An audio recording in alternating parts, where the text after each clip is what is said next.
Hello everyone, সবাই কেমন আছো? আশা করছি সবাই খুব খুব ভালো আছো। আমিও ভীষণ ভালো আছি।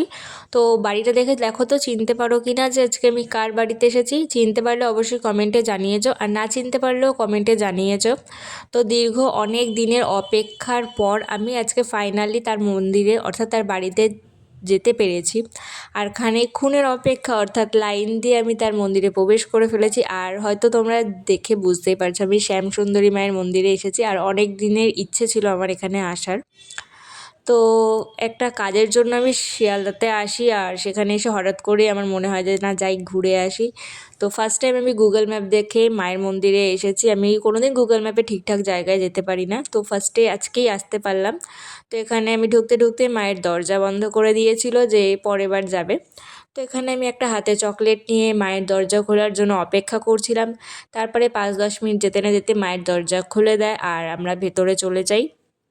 মাকে দেখতে এত অপূর্ব লাগছিল যে বলার মতনও না, তো বলার মতো না। তো এখানে আমি মাকে দর্শন করলাম, আর বিশ্বাস করো আমি ভাবিনি যে এখানে অঞ্জলি দেওয়া হয়, মানে দেওয়া যাবে, এইভাবে অঞ্জলি দেয় সবাই মিলে, এটা আমি সত্যিই ভাবিনি। আর আমি যেহেতু শুধুমাত্র দর্শন করতে গেছিলাম, তো আমি ভাবিনি যে আমি অঞ্জলি দেবো।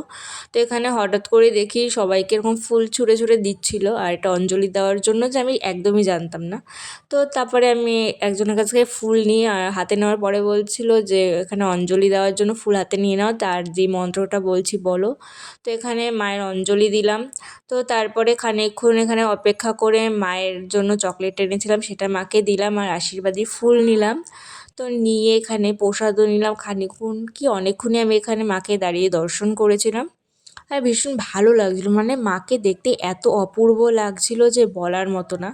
তো তারপর এখানে প্রসাদ নিয়ে আমি বাড়ির দিকে আবারও রওনা হই, মানে ফার্স্টে শিয়ালদা, তারপর সেখান থেকে বাড়ি।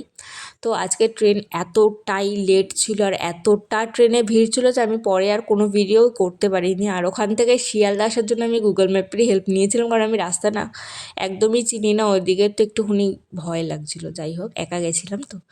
তো যাই হোক, ট্রেনে অনেক যুদ্ধ করে, মানে এত ভিড় ঠেলে কীরকম বিধ্বস্ত অবস্থায় রয়েছে সেটা দেখে বুঝতেই পারছো। তো ফাইনালি আমি ইছাপুর নামি আর বাড়ি যাই।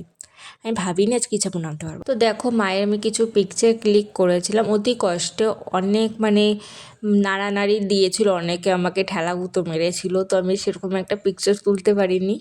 তো যে কয়টা পিকচার মায়ের তুলতে পেরেছিলাম সেগুলোই তোমাদের সাথে শেয়ার করলাম। কেমন লেগেছে ভিডিওটা অবশ্যই কিন্তু কমেন্টে জানাবে, আর ভালো লাগলে লাইক কমেন্ট শেয়ার করে দেবে, চ্যানেলটিকে সাবস্ক্রাইব করে দেবে।